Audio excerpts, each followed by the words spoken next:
ना किसी को नाराज करके जियो, ना किसी से नाराज होकर जियो। ना किसी को नाराज करके जियो, ना किसी से नाराज होकर जियो। जिंदगी बस कुछ पलों की है, सबको खुश रखो और खुश होकर जियो। Hello, good evening everyone. आप सभी को प्रतिभा फाउंडेशन की ओर से हार्दिक स्वागत है। मैं आलोक कुमार। आज मैं बिहार पुलिस के लिए इंग्लिश का इम्पोर्टेंट क्वेश्चन बताने जा रहा हूं, तो ध्यान से देखेंगे। तो आज क्लास शुरू करते हैं। देखिए, ये जो फर्स्ट क्वेश्चन है, ये जो है जीएस से लिया गया है। जनरल नॉलेज, जीएस करने का जनरल स्टडी, ये जीएस से लिया गया है, तो आप खुद देख लेंगे। और टू भी जो है ये जीएस से लिया गया है, तो ये भी आप खुद देख लेंगे। देखिए, अब ये थर्ड नंबर से जो है इंग्लिश ग्रामर से क्वेश्चन उठाया गया है, तो इसका हम लोग देखेंगे। क्या कह रहा है? Choose the option that describes the meaning of the following idiom and phrases. यहाँ बता रहा है कि उस ऑप्शन को चूज करें जो ये सब इडियम फ्रेज का मीनिंग बताता हो। यानी उस ऑप्शन चूज करे जो ये सब इडियम फ्रेज का मीनिंग बताता हो। तो क्या समझे कि ये जो क्वेश्चन है इडियम फ्रेज क्वेश्चन है।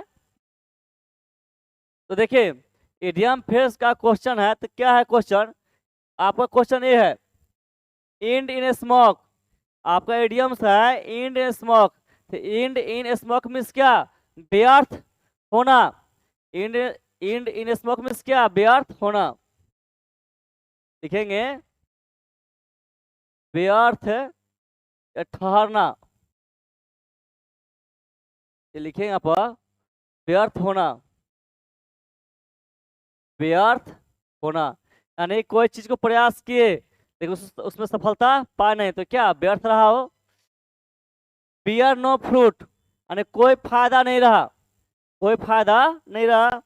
प्रोड्यूस गुड रिजल्ट्स, अच्छा रिजल्ट देना, अच्छा रिजल्ट देना, ये भी नहीं होगा, ये होगा। देखिए, इस इंडियन स्मोक में क्या? व्यर्थ होना। और यहाँ क्या कह रहा है? बियर नो फ्रूट यानी कोई फायदा नहीं होना, कोई फायदा नहीं होना, ये आंसर होगा। ये नहीं होगा। कह benefit the poor and down trodden यानी गरीब लोगों, गरीब और दलित लोगों को फायदा देना, है ना। गरीब और क्या दलित लोगों को फायदा देना, ये भी नहीं होगा। मोटिवेट टू प्रोड्यूस यानी कोई चीज बनाने के लिए मोटिवेट करना, ये भी नहीं होगा। तो आंसर क्या होगा? फर्स्ट होगा।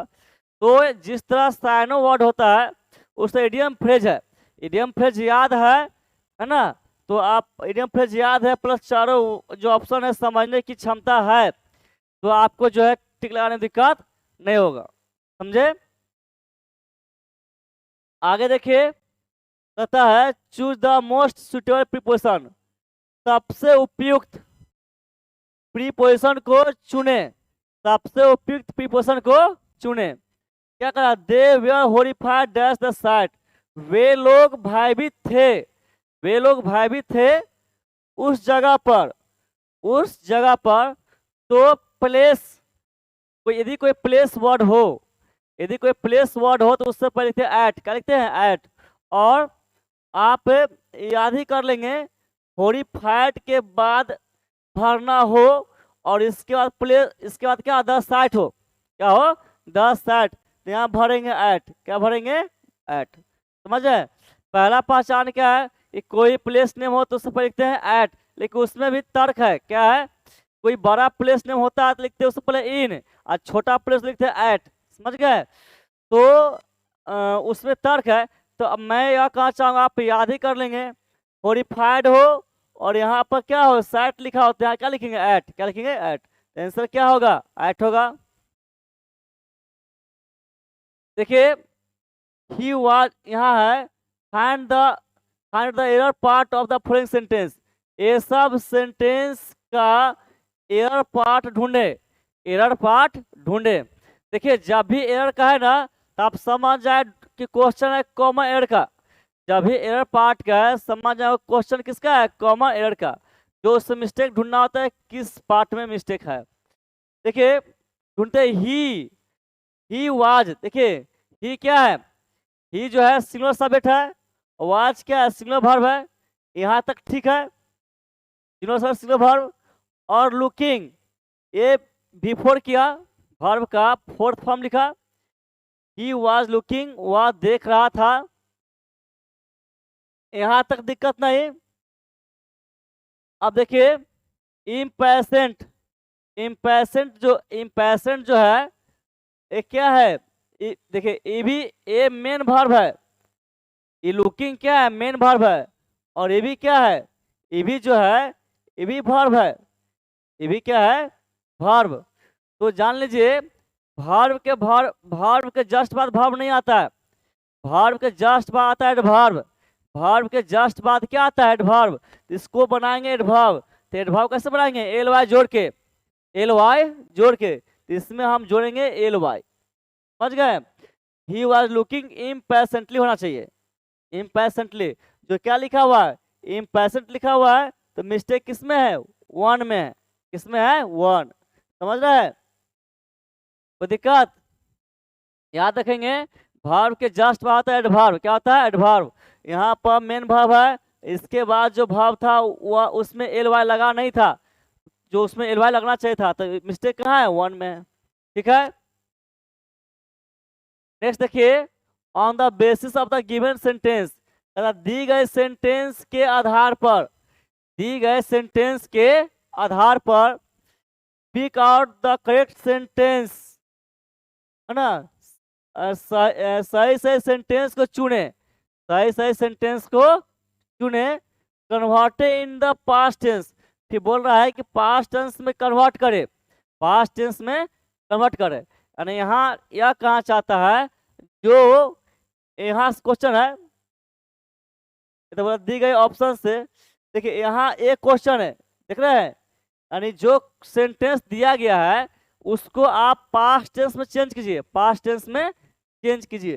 तो एक चीज जान लीजिए कि पास्ट टेंस को चार भाग में बांटा गया है, simple past tense, past continuous tense, past perfect tense और पास्ट परफेक्ट कंटीन्यूअस टेंस, है ना। लेकिन एससी बोला पास्ट टेंस में चेंज करने के लिए, लेकिन किस में चेंज करने के लिए ये बताया नहीं, सिर्फ पास्ट टेंस नाम बोला। तो देखिए ऑप्शन से यहाँ पर क्या किया है, यहाँ पर सब ये जो बनाया है सब्जेक्ट है V2 है, सब्जेक्ट है V2 है, सब्जेक्ट है V2 है, सब्जेक्ट है V2 है, यानी जितना चारों ऑप्शन जो है सिंपल पास्ट टेंस दिया हुआ, क्योंकि सिंपल पास्ट टेंस का होता है स्ट्रक्चर सब प्लस V2, सब प्लस V2। देखिए मैं लिखता हूं सिंपल, देख रहे हैं यहाँ पर सिंपल पास्ट टेंस, इसका स्ट्रक्चर होता है subject plus V2 plus object. तो ये चारों ऑप्शन देखते हैं, तो चारों ऑप्शन जो है सिंपल पास्ट टेंस है, कैसे subject V2 subject V2 subject V2 सब में है। तो समझ गया कि इसको चेंज करना सिंपल पास्ट टेंस में, ये जो दिया गया सेंटेंस है ना इसको चेंज करना सिंपल पास्ट टेंस में, ठीक है। तो देखिए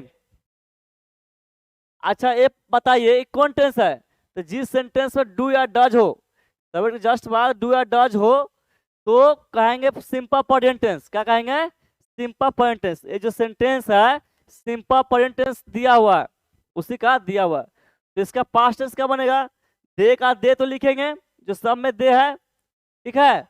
और डू का पास्ट, ये डू देखिए मैं यहाँ लिखता हूँ, ये डू है ना, ये डू का V2 क्या होता है डिड होता है, क्या होता है डिड, तो इसमें डिड है नहीं है, इसमें डिड है, ठीक है। आगे नोट है ना, नोट होगा trust in God, trust in God, यानी इसका आंसर क्या होगा 2 होगा, क्या होगा 2। और देखिए यहाँ पर डिड नॉट लिखा ना, इसके बाद क्या यहाँ होना चाहिए V1, V1 समझते हैं ना जो इसका वर्ड होता है, तो V1 होना चाहिए, यानी ईडी यहाँ लगा नहीं होना चाहिए, ईडी लगा दिया इसलिए इसका नहीं भी नहीं होगा। दे डिड नॉट ट्रस्टेड, देखिए ईडी लगा दिया ना, यहाँ क्या होना चाहिए, V1 होना चाहिए, इसका कारण ए भी नहीं होगा, तो आंसर हमारा क्या होगा 2, क्या होगा 2। और आप जो है यदि आप जिनको इसका सिंपल पास्ट टेंस का स्ट्रक्चर याद है तो कोई दिक्कत नहीं, उनका रिवीजन हो जाएगा। और जिनको सिंपल पास्ट टेंस का स्ट्रक्चर पता नहीं है, आप याद कर लें खूब अच्छी तरह से, है ना। सिंपल पास्ट टेंस का होता है स्ट्रक्चर सबे प्लस V2 प्लस ऑब्जेक्ट, समझ गए। और ये कौन टेंस है, यहाँ लिख देता हूँ, सिंपल प्रेजेंट टेंस है, सिंपल प्रेजेंट टेंस है ना। कैसे पहचाने, इसका क्या होता है स्ट्रक्चर, तो होता है सबे प्लस V1 या V5 प्लस ऑब्जेक्ट, समझ गए। और नेगेटिव सेंटेंस होगा, नेगेटिव सेंटेंस होगा, देख रहे हैं, तो नेगेटिव सेंटेंस का स्ट्रक्चर हो जाएगा सब्जेक्ट प्लस डू या डज प्लस नॉट और प्लस V1 और प्लस ऑब्जेक्ट, समझ गए। ये जो मैं लिखा ये सिंपल प्रेजेंट टेंस लिखा, तो जिसको पता है ठीक है, जिसको पता नहीं है तो मैं साइड हो जाता हूँ, आप वीडियो पॉज करके लिख लेंगे, आप जो है वीडियो पॉज करके लिख लेंगे, समझ गए। यदि खूब दिल से मन से तैयारी करते हैं तो।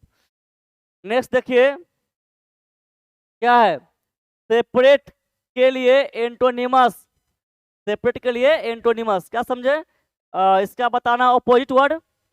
तो पहले देखिए सेपरेट मीन्स क्या होता है, अलग अलग करना, सेपरेट मीन्स क्या, अलग अलग करना, लिखता हूं यहाँ पर, अलग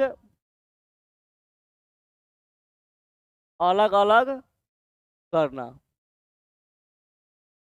ठीक है, ये करना है, ये दिख रहा होगा करना। आप चारों ऑप्शन भी पता होना चाहिए, है ना, और नहीं तो दिक्कत हो जाएगा। जैसे अमल गेट मीन्स क्या, क्या है? अमल गेमेट, अमल गेट मीन्स एकत्रित करना यानी इकट्ठा करना, अमल गेट मीन्स क्या, एकत्रित करना या इकट्ठा करना, लिखता हूं एकत्रित करना या इकट्ठा करना। आप भी लिखते चलेंगे, लोनली, लोनली मीन्स क्या, अकेला, ये हो जाएगा इसका अर्थ, ये अकेला हो जाएगा, अकेलापन, अकेलापन, क्योंकि देखिए इसका मीनिंग क्या होगा, लोनली होगा, लोनली मीन्स क्या, अकेलापन। और एक चीज और जान लीजिए, अलोन, ALONE, अलोन मीन्स अकेला होगा, क्या होगा, अकेला, ये भी वर्ड आप लिख लेंगे, समझ गए। अलोन मीन्स अकेला, अलोन मीन्स अकेलापन। ओपेट मीन्स क्या, चलाना, ओपेट मीन्स किसी चीज को चलाना, यहाँ सिंपल लिखिए चलाना, समझ जाएंगे, चलाना है किसी चीज को चलाना। नन ऑफ दिस मीन्स क्या, इनमें से कोई नहीं, इनमें से कोई नहीं। आप ही बताइए इसका आंसर कौन होगा, एंटो लिखना है, सेपरेट मीन्स क्या, अलग अलग करना, तो इसका उल्टा क्या होगा, इकट्ठा करना, एकत्रित करना, तो इसका वर्ड कौन है ना, एकत्रित करना, इकट्ठा करना, इसका आंसर हो जाएगा 1, ठीक है। और ये जो मैं लिखा हूं आप लोग भी लिख लेंगे, वीडियो पॉज करके याद कर लेंगे अच्छे से। देखिए नेक्स्ट है बफ, बफ मीन्स क्या होता है, मजाक करना, ये कर रहा है, बफ का साइनोनिमस लिखे, बफ का साइनोनिमस लिखे यानी मिलता जुलता वर्ड लिखे, तो बफ मीन्स क्या, मजाक करना, बफ मीन्स क्या, मजाक करना, लिखे तो यहाँ पर आप लोग लिखिए मजाक करना, ठीक है। और स्लेव, स्लेव मीन्स क्या, गुलाम, स्लेव मीन्स क्या, गुलाम, लिखिए गुलाम लिखिए। और क्या, एंथुजिस्ट, जोशीला, एंथुजिस्ट मीन्स क्या, जोशीला, इसका मीनिंग लिखेंगे आप जोशीला, ठीक है। क्लाउन मीन्स क्या, जोकर, क्लाउन मीन्स क्या, जोकर, इसका लिखेंगे जोकर। और सिंपल टर्न बहुत अच्छा वर्ड है। सिंपल टर्न मीन्स क्या? मूर्ख। सिंपल टर्न मीन्स क्या? मूर्ख। लिखेंगे यहाँ पर, यहाँ लिखेंगे मूर्ख, है ना। तो आप ही लोग बताइए इसका आंसर क्या होगा? वापस मजाक करना और इसका मिलता जुलता वर्ड ढूंढना है। बताइए। तो गुलाम, गुलाम से कोई मजाक टाइप पता चल रहा है? नहीं। जोशीला, इससे कोई मजाक टाइप वर्ड पता नहीं चल रहा है। जोकर, जोकर का काम क्या है? मजाक। जोकर का काम क्या है? हंसाना। जोकर का काम क्या है? मजाक करके हंसाना। मजाक करके हंसाना, इसलिए आंसर हो जाएगा क्लोन। जोकर का काम है मजाक करके हंसाना, आंसर क्या होगा? क्लोन होगा। सिंपल टर्न ये नहीं होगा। तो ठीक है, लिख लेंगे। नेक्स्ट है, नीचे दिए गए प्रश्न में हिंदी वाक्य का सही अंग्रेजी रूपांतर चुने। ये क्या दिया हुआ है? ट्रांसलेशन दिया है, जिसको हिंदी से इंग्लिश करना है। और इसमें तो बहुत अच्छी बात है कि ऑप्शन में दिया हुआ है, सिर्फ थोड़ा कॉमन सेंस होना चाहिए पकड़ने का, और तो आप बना देंगे, है ना। और मैं बहुत शॉर्ट ट्रिक बता रहा हूँ, जिसको आपको पूरे ग्रामर या पूरे कोई ट्रांसलेशन बुक पकड़ने की जरूरत नहीं है। तो ये कैसे पकड़िएगा? उसने मुझे आज्ञा, यहाँ दी है, क्या है? दी। ये क्या कर रहा है? क्या बोला? उसने मुझे आज्ञा दी, ठीक है। मानो, मानो या मैं है, क्या है? मैं उसका गुलाम हूँ, उसका गुलाम हूँ। तो जब भी मानो कहे ना, ऐसे वैसे बोलता है मानो कि वह मेरा बॉस है। वो ऐसे बोलता है मानो कि मेरा, मानो कि वो मेरा बॉस है ना। तो जैसे जब किसी सेंटेंस में मानो दे दिया जाए, है ना, तो उसका इंग्लिश होता है एज इफ। क्या होता है? एज इफ होता है, दिखाई दे रहा है ना, एज इफ। और किसी से और एज इफ के बाद जो है सेंटेंस में एज इफ लिखते हैं, और इसके जस्ट बाद आता है सब्जेक्ट। क्या आता है? सब्जेक्ट। और इसके बाद लिखते हैं वेयर। क्या लिखते हैं? वेयर। समझ गए? तो पहचाने कि मानो लिखा हुआ है, यानी एज इफ ढूंढना है। एज इफ के बाद क्या होना चाहिए? सब्जेक्ट। उसके बाद क्या होना चाहिए? वेयर। चाहे सब्जेक्ट कोई भी हो, सब्जेक्ट चाहे कोई भी, उससे मतलब नहीं। वेयर 100% होगा तो होगा। समझ गए? वाज का कोई ऑप्शन नहीं, वाज का कोई ऑप्शन नहीं। तो हमें ढूंढना है एज इफ, सब्जेक्ट, वेयर। देखिए यहाँ पर एज इफ है ना, आई है, ठीक है, सब्जेक्ट है। क्या यहाँ वेयर लिखा हुआ है? नहीं लिखा हुआ है, इसका ऑप्शन ए कैंसिल।